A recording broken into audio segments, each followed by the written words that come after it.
Spooky friends, and welcome to another episode of Storytime with the Scaryish podcast. Woo! I'm Robin Grace, and this is Adam Diaz. Hello. And we're here to read you guys some of our homegrown horror. Adam, tell us, what is a homegrown horror? It's a spooky, scary, maybe funny, maybe horrific, paranormal, spiritual, coincidental, or anything of that nature, maybe even true crime, story that is sent to us by our wonderful listeners. And man, I really like reading these. We're going to be reading 6 this week instead of 4. It's because we had... Six. Wow, way to go straight to the devil number. 6, 9. No, seriously, 6. Because 4 of them were really short, and we're like, let's pick the next 2. The next 2 were decent lengths. We figured that'll make for around the same length of show. So, am I going first, or are you going to go first? Why don't you go first? Cool. That sounds like a lot of fun. This has definitely not been a heavily edited episode already. So, my first email is called The Porcelain Rabbit and the Weeping Angel, which is a pretty good subject line, I'm not going to lie. I love Weeping Angels and Doctor Who, so I'm curious as to how this is going to go. I am too. All right, so here we go. It starts out like this. Wow. It starts out like this. Hello, Robin. Hello. That's it. Oh. Well, I'm reading it, so I guess I get to participate a little bit. I have 2 stories for the podcast. One is super sad. I thought you're going to read the whole thing in cry sounds. No. Okay. One is super sad, and one is kind of funny. The first deals with death of a pet, so yeah. When I was 10, I had a pet bunny named Chip. He was wild, but so lovable. About a month and a half after we got him, I had a dream. I was standing in a long stone hallway, almost crypt-like, and holding a porcelain statue of a bunny. Then a loud sound frightened me into dropping the bunny. I began to cry and try and piece it back together. When I awoke that morning, Chip was dead in his cage. That's so sad. That is super sad. And they only had him for a month. A month and a half. I mean, you just cut off 33% of the time that they spent with that rabbit. Just saying. That's sad. I wonder if, like, there was ambient noise in the background that you normally hear when you sleep of the rabbit, like either breathing or kicking or doing something. Yeah. And because it was so quiet, your brain, like, kind of picked up on the ominousness of the silence. And so it inspired this nightmare that wound up being totally what happened. It just sounds like some Game of Thrones thing, like the trailer where they're in the crypt. Or Oh, yeah, and they see their own crypt. Right. They see their own statues. Yeah. Every one of those characters survives. Yeah, that's just what that reminded me of. I don't know. Anyway, right continue. On. It goes on to say, now, to lighten the mood, a story about my shitty brother. That's funny. Those are the best. Not that I have a brother, but I mean, you know what I mean. Shitty siblings are the best. As a child, I was, and still am, terrified of the monsters in the dark. My room was rather large with a bunk bed in the middle. I usually slept on top. So, okay, the bunk bed itself is in the middle of the room. Got you. I was like, I've never seen a 3-tiered bunk bed. That sounds amazing. I usually slept on top. After watching the episode Blink from Doctor Who, which left me with a feeling that can only be described as, I went to use my bunk bed and calmed myself down. Just as I was about to sleep, my light flicked on. I saw my brother in the Weeping Angel pose with his hands on his face. So he's like, so for those of you who don't know, the Weeping Angel pose is to take both of your hands and cover your face with them like you're covering your eyes. Kind of like what you would look like if you were like crying, like, and you covered your face with your hands. It's just like this. It's just, I mean, listeners the listeners can't see you. It. That's why I'm trying to describe it with my words. Okay, cool. So that's what the pose is. The light flicked off, then back on. He was about 2 feet closer to me now.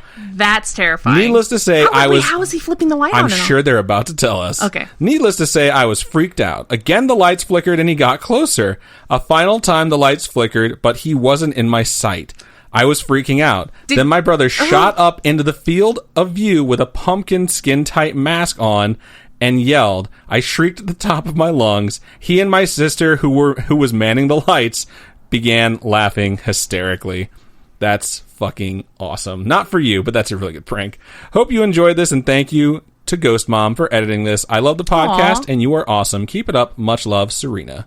That's super sweet. Thank you so much, Serena, for sending it in. Yeah, thank you so much. I think your brother's hilarious. Shout out to Dre, who just subscribed for the 5th month. Message was, you all rock with a heart. Thank you, Dre. Thank you so much. You rock. I will say, like, as much as shitty brothers suck, they usually have some really good pranks to get played. Like that one where the people thought the doll was attacking them and the doll kept being thrown at them. Yeah. And then the recap of what They're actually smart happened. Tricks. But did they explain how the light was flickered? Yeah, they did. How do you not pick up on this stuff? Sorry. I was too focused on the fact that prank was hilarious. He said, at the end of it, she said, he and my sister who manned the lights began laughing hysterically. Got it. So I wonder if there was like a remote that the person was using, or if they were like reaching their hand in and flicking it on and off, and you were so scared you didn't notice. I mean, the other sister must have been out, like in the corner. I'm imagining a room kind of like Annabelle Creation, or is that the one that we went to see? Annabelle Creation, right? Yes, we went to see Annabelle Creation. Where it's the bunk bed, and then the door with the light switch is right here. And so you're looking this way. Someone's on the other side with their hands touching the light switch or something. You know. So you're saying the brother must have been in the room on one side, the opposite side of the light switch. Right. Okay, I see what you're saying. Yeah. Yeah, it's pretty good stuff. I would say always check the light switch to see if someone's messing with you, but I'm sure you already learned that lesson. So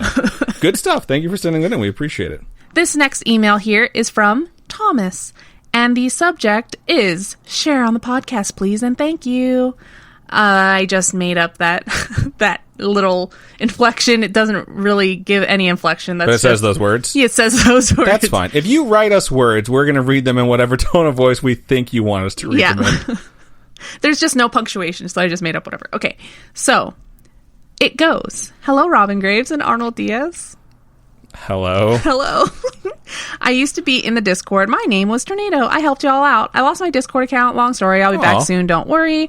Anyway. I wonder where Tornado went. We had a couple people drop off in the Discord, and I reached out to them with personal messages, and it's like, this account no longer exists. I'm like, okay, this isn't like a Scaryish thing. This is like a full-blown Discord thing. Yeah. Anyway, so in the fall of 2014, young 13-year-old me was being a dumbass and thought it would be a good idea to explore an abandoned house with my friends in the town of Central Illinois. P.S. Go Blackhawks. Nice. We've all been there. We've all explored abandoned towns in Central Illinois. I thought you meant, I was going to say, I thought you were talking about Central Illinois. The answer is no. I've never. Have you ever explored an abandoned house?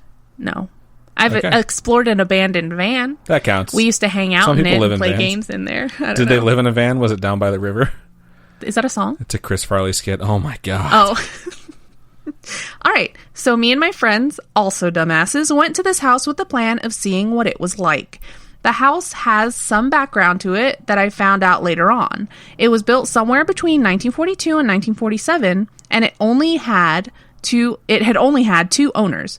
One was a war veteran, which will come into play later. Uh-oh. So we get to this house, locked door, of course, which is understandable. I mean, it's someone's house, right? But it's abandoned. I don't know. Someone probably owns it technically, but they've just left it. Yeah. So we did the most responsible thing and walked away. End of story.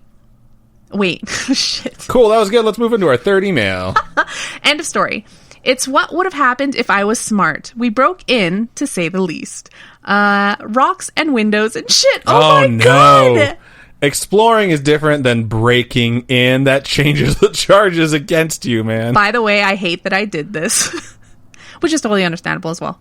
So we get in the house, and it was still furnished. Still had family pictures on the walls, pictures of an older man in a U.S. Army uniform.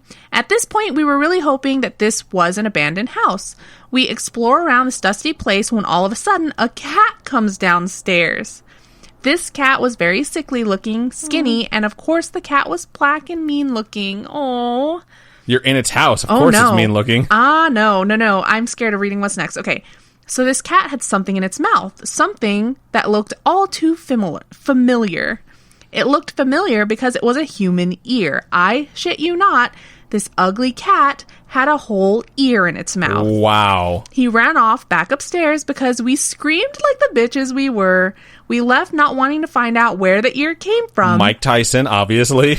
And called the Mike Tyson? Oh, yes. My God. No, I thought Mike Tyson's the one that bit the ear. Yeah, he's the one that got the ear. Okay. You're right, I fucked that up. Evander Holyfield, obviously. Yeah.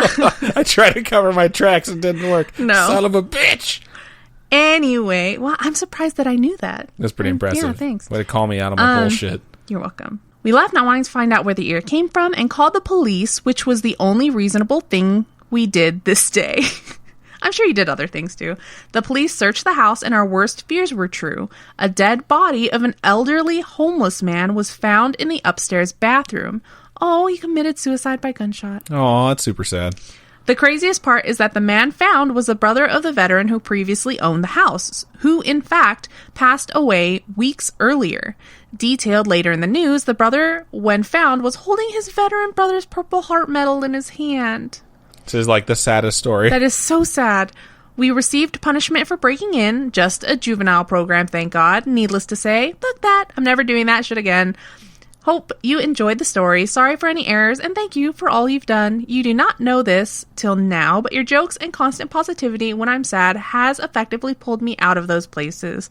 That's always nice to hear. It's wonderful to hear. You guys are awesome, and keep on creeping on, Thomas. You are awesome, Thomas. Yeah, thank you for so sending much. it in. I'm glad you've reformed your criminal ways. As soon as you told me rocks and windows, I was like, uh-oh, SpaghettiOs. This just took a turn to the wrong direction. I will say I thought it was going to be that after they found this body, they were like, it had both ears. We don't know what you were talking about when it came to a cat carrying ears in its mouth. And I was going to be super fucking freaked out. So thank you one more time for sending that in. We appreciate that. So I'm going to move on. This is funny because this is like a horror story. This is a one-sentence horror story for Robin and the Snarked.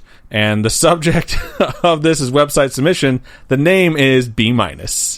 Get it? B-. Oh, my God. Anyway, the subject is, you can read this on the podcast. Thank you so much. And it starts out like this. Hey, Adam and Robin. Hey. Hello. Thank you for getting our names right. You're the first one.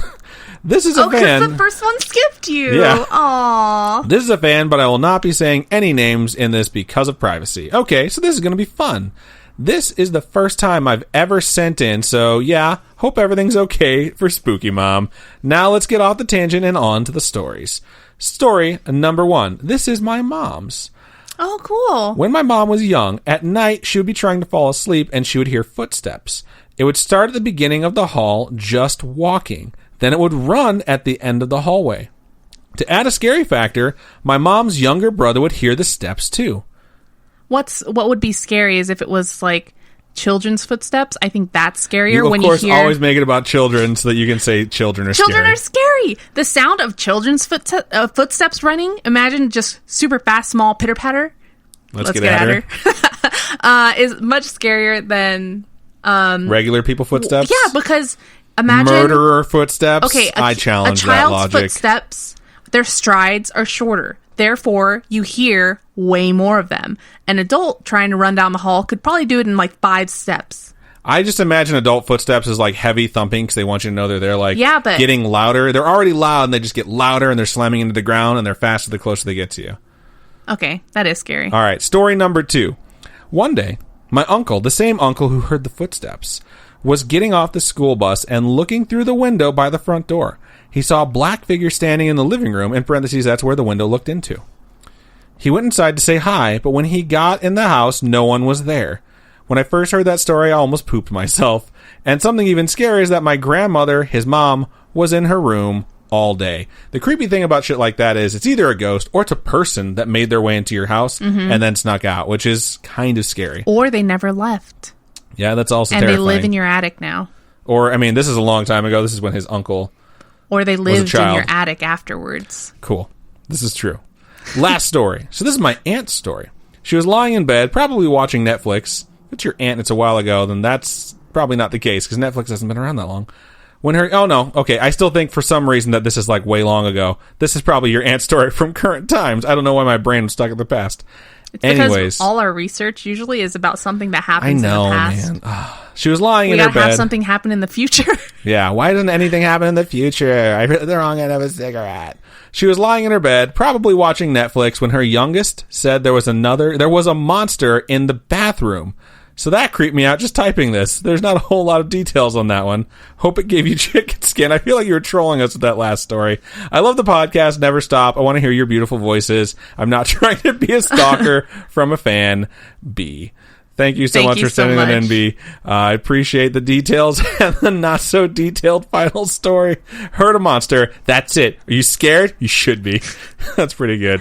We're going to never stop, never stopping. I like getting micro stories, and this is a very short story episode. That's why we have 6. So that was really fun. Thank you for sending that in. So we're at the midway point of the episode, and you know what that means. A quick commercial break.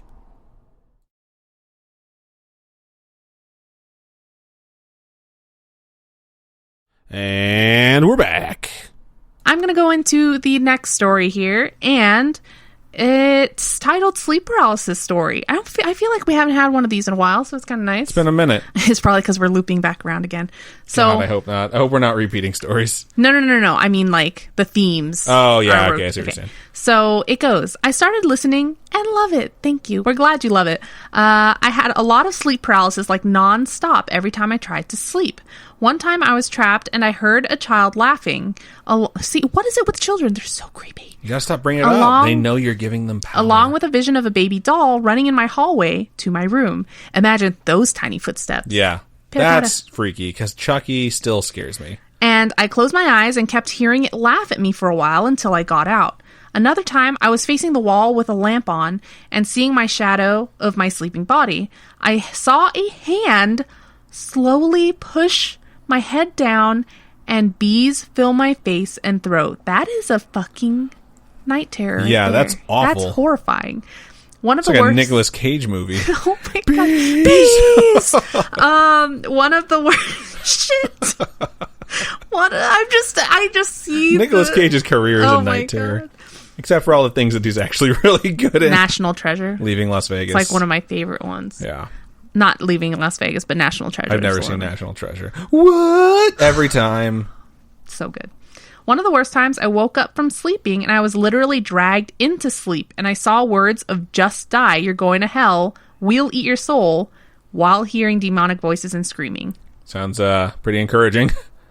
That's terrifying. It is. These are horrifying dreams or night terrors or sleep paralysis episodes. I got out of it and then I was being dragged back again. So I had to literally throw myself off my bed and it stopped, but it never happened again.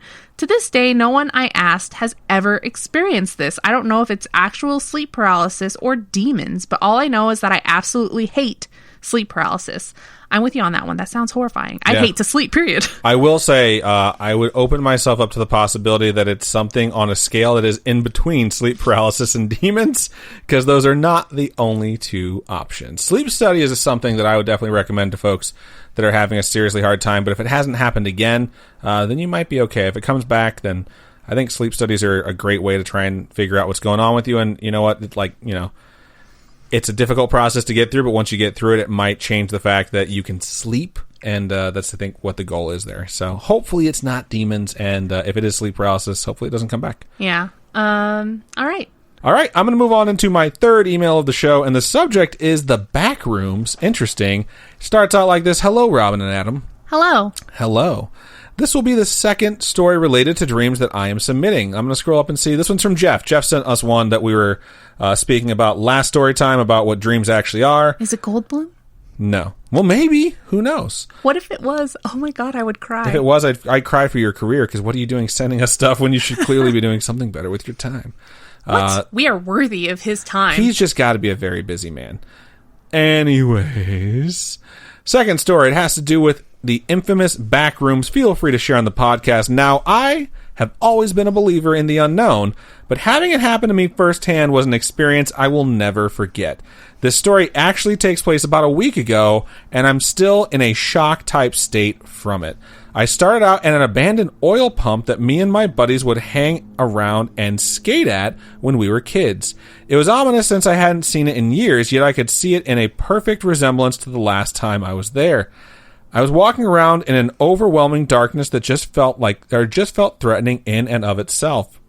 Side note, this is me asking, why are you there if it's so dark? I understand wanting to go check something out, but man, who goes to check stuff out in the dark?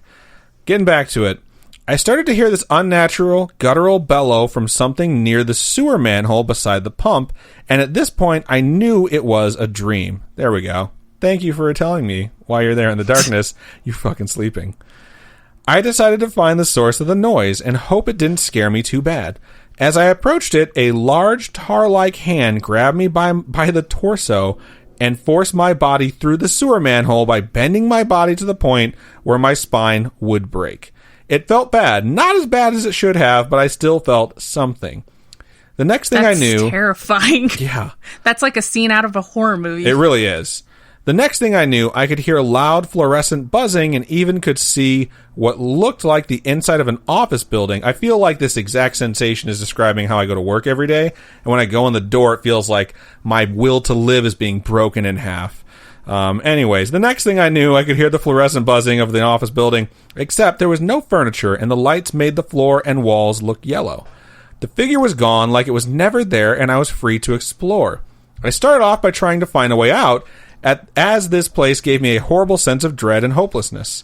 I walked for what seemed like hours trying to escape, but only seemed to be walking in circles. Eventually, I came to a door that led to an empty room with a tall, malnourished figure. Its hair covered its face. I slowly backed away, but it saw me and started running and screaming at me and pulled my head right off my torso. Oh my, this is terrifying. This is like a fatality in Mortal Kombat. I woke up in the same place. Finish him. Wow. I woke up in the same place the tar figure left me, only to hear screaming again. I was crying at this point and was just waiting to wake up, but figures kept appearing and hunting me, and every time I died, I would just start back at the place that the tar figure had left me. So rip the head off the torso, so the head's just laying there crying. So it sounds like. So that's fucked up. Yeah. I just like, for me, like, I can wake up out of a dream, so it's difficult for me to understand, like, when a dream should end if it's a nightmare. You know what I mean? Because as soon as I realize I'm in a nightmare, I clench my eyes super, super, super tight, and then when I open my eyes, I see the ceiling of my bedroom. That's the trick I've worked on for a very long time. It's worked since I was a kid. I can't do that because sometimes I'll wake up and I'll be laying in bed and I see a ceiling, but it's not my bedroom ceiling. It is the ceiling of this nightmare room. I was like, whose bedroom is it, Robin? Bad things start coming at me. Like the last one I had was a housekeeper, like of a hotel, and she just came and started like putting my fingers in her mouth. It was fucking weird. And it gross. Is weird. The email's not done yet. I'm not sure when it ended. It felt like days in there, and I remember eventually being in a different dream. I never want to go back there. My bravery was punished, and I wouldn't wish this upon my worst enemy. I'm doing better now. I'm taking precautions before I sleep to reduce the chances of nightmares, but I still can't shake the feeling this is something more than a dream, something that defies our realm of comprehension, and something that has much deeper roots. I'm sorry if this spooked you too bad. I just needed to let someone know. I'd like to hear your opinions on this, as I feel it might bring me clarity. Keep on creeping on, guys. What are your thoughts, Robin? I think it's a good story. It's a horrible, horrible, like, nightmare, but it's pretty solid. I think consult, like, dream books and see things like decapitation, demons, tar, stuff like that, office buildings, backbreaking. Certain things represent different parts of, like, Do you think the buildings psyche. have something to do with it? I don't know. I think the transition from, like, a place in your childhood to an office building definitely says a lot. I think that's the whole growing up thing. Nobody wants to grow up. Yeah, there's got to be some other deeper meaning in there. I think the best thing to do when you're trying to find meaning from a dream is to explore if it came from your brain. The possibility of, if this was a brain movie that was played for you while your body rested, why did your brain pick those scenes? You know what I mean? Mm-hmm. I think that's what most of, like, the dream analytic stuff tries to do. And I would start there and then work towards the more paranormal or supernatural. I wouldn't try jumping straight into it's got to be something paranormal or supernatural, because I think that'll just, like, lead to anxiety and fear, which does eventually lead to additional nightmares and night terrors. So if you've explored all the other options and you cannot figure it out for the life of you, then you know what? I just do a sleep study. I said it already once in this episode. I sincerely think they help, and that's what I would do. So there you go. Those are my thoughts. Cool. All right. So final email. This final email of the episode, right? Yeah. Okay. Comes from October. The month or the person? No, for the name of the person is October. Oh, okay. Hi, I'm the month of October, and I decided to send you a story. My friend September recommended you on Spotify. That's probably not their real name. Okay. The first line right there says you can call me October. Okay. So the subject... You're going to share that with us, or were you reading it to yourself? The subject is, I'm hopefully not crazy. Written on October 11th, 2019. So we're about 2 months behind. Yeah. We're still running that 2-month backlog pretty well. So the email goes, hello, Adam and Robin. Hello. Hello, you got first. Look at that. Yay for me. Okay. You can call me October. Any pronoun will suffice. I'm finally writing this down after being very busy with my studies. I've been an avid fan of your podcast and the aesthetic mix of informative research and comedic comfort that you both bring to the table. I've been listening... It's a beautiful sentence you just wrote there, and it was super nice. Adam loves writing, so he really appreciates it. I've been listening for a very long time now. I think I started when you were at episode 20 or something. Anyway, I didn't send this just to compliment you both, so let's get right to it. Oh, bummer. I was really enjoying that first paragraph. Episode 21 is one of my favorite episodes we've ever done. Just saying. What's episode 21? It's because I really liked my topic. What is it? It's the one with Frenchie. Oh. Yeah. A little background on who I am. I live in the Philippines. Since I was younger, people have told me I was weird and quote-unquote special. I could feel and see things that people shouldn't normally understand and experience. But, and this might sound cliche, I could quote-unquote communicate with spirits and such. I'm not sure if what I feel is true since I am a skeptic myself, but I can't call my experiences mere coincidence, so I thought I would share these with you. For at least 3 years now, I've been dabbling with divination and tarot cards. Holy crap, we just talked about tarot cards earlier in the live stream. We literally said tarot cards about 2 minutes ago. Coincidence? Yeah. I think probably. I've been dabbling with divination and tarot cards because I felt drawn to them. I've used them to look into the lives of people, including myself, though I don't do it quite as often anymore because I don't think I should know my own future.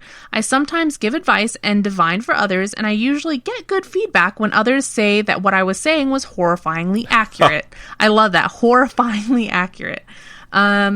Because of divining, it has become more of a leeway for spirits to find me as well.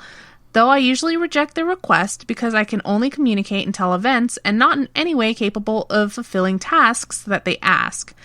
There was this one time, I was looking into someone's future in my room with lit candles. Yes, I have lit candles in a room without ventilation. Don't worry, I won't die yet. Yeah, be careful with that. I mean, it sounds lit as fuck, but I would be careful. Lit as fuck? Shut up. Oh my gosh, someone said that the other day, like, oh, this is lit. I was like, what? People actually say that? And then you start saying it ironically to make fun of them, and then all of a sudden you're just saying it. That's how it happens. Suddenly, the candle started flickering violently without any wind in the vicinity. I took it as a sign that someone, or something, wanted to talk. This usually happens when I practice, and that's why I stay in my room without any circulation of air, so the candles can remain undisturbed. Now it makes sense. I set aside what I was doing before and contacted the ones asking for my attention since they didn't feel bad. They were two spirits, a man and a woman, who perhaps knew who we, my family, were.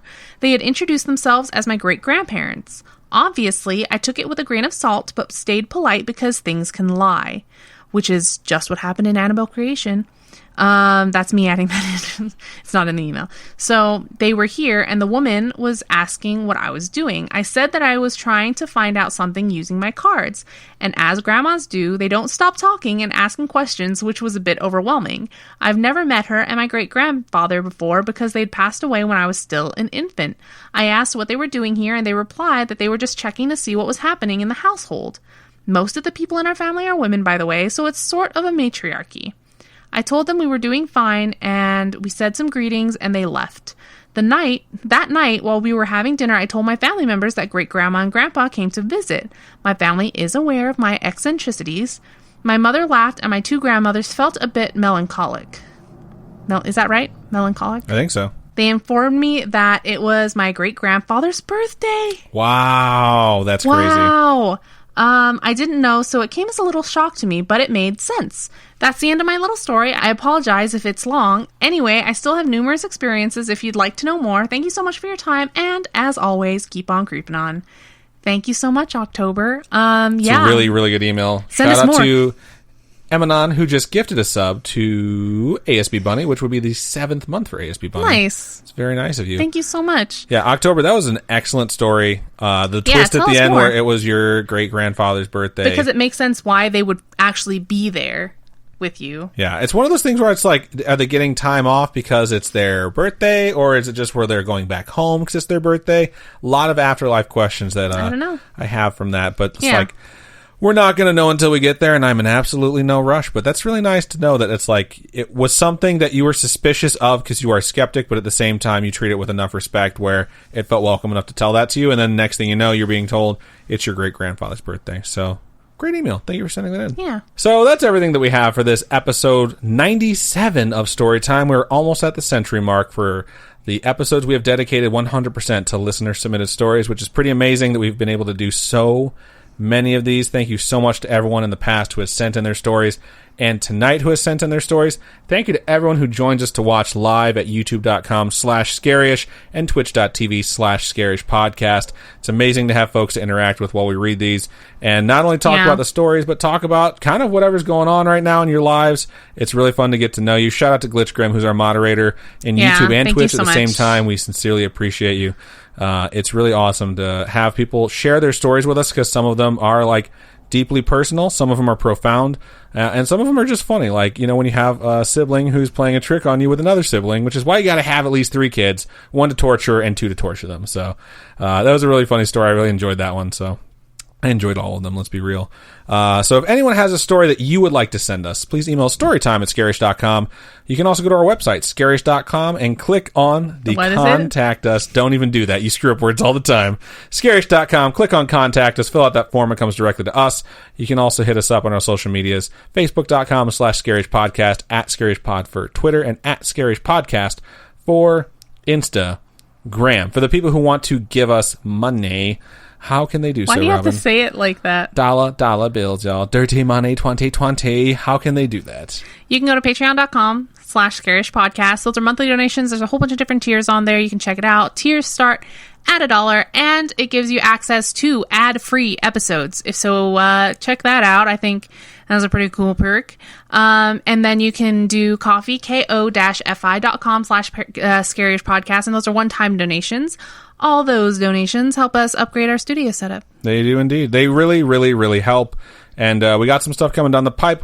We mentioned it to the folks that were watching us live, and I don't know if we mentioned it actually in the episode, but we played Silent Hill 2 on Saturday. It was really awesome. People came out. We got donations. We had a lot of fun. We gave away some free merchandise. So when we have game streams coming up in the future, which will be more frequent than they have been in the past, we will let you know, and we hope you join us because it's a really fun time. And Silent Hill 2 is very difficult to control, but for some reason I actually started to have a lot of fun with it. So we're definitely going to go back to it and beat that game, and I can't wait to do it. Yeah. Oh, also, Glitch reminded me just now that our hard enamel pin pre-orders are up in our Etsy shop. So if you folks would like to get your hands on a set or one or the other of the hard enamel pins, I'm really excited because I've never made them before, and I really hope you folks like them. So go over to our Etsy. The link is on our website, scaryish.com. Go down to the bottom. There's a link to our Etsy shop, and you can pre-order either the set of both, or you can order one or the other. It's really up to you. But you get pre-order pricing, and right now everything is also 10% off if you spend $15 or more. So this is going to be the cheapest price you're going to get them for. It's, I think one pin's $11, and then if you get the set, it's $20. And then you get 10% off if you buy both. So it's pretty cool. You guys can go check that out. And yeah. What are the pins, Robin, for the people who haven't seen them yet? So our new icons that we've created for our podcast, I guess, with the cat and the skeptical bear, they've become hard enamel pins. So they're almost like little emoticons. One of a kitty cat, like little emotes. And one of a bear. But the bear has a skeptical face because the bear represents me because I'm skeptical. So they're pretty cool. You can buy one or buy both. They're getting manufactured right now, so they have been ordered. We're very, very excited, and thank you to the folks who have already pre-ordered theirs. Y'all are amazing. We were out to dinner with my aunt and uncle while they're in town, watching the orders roll in. Yeah, I was just like, Robin oh my was God, losing her mind. It was super, super super cool.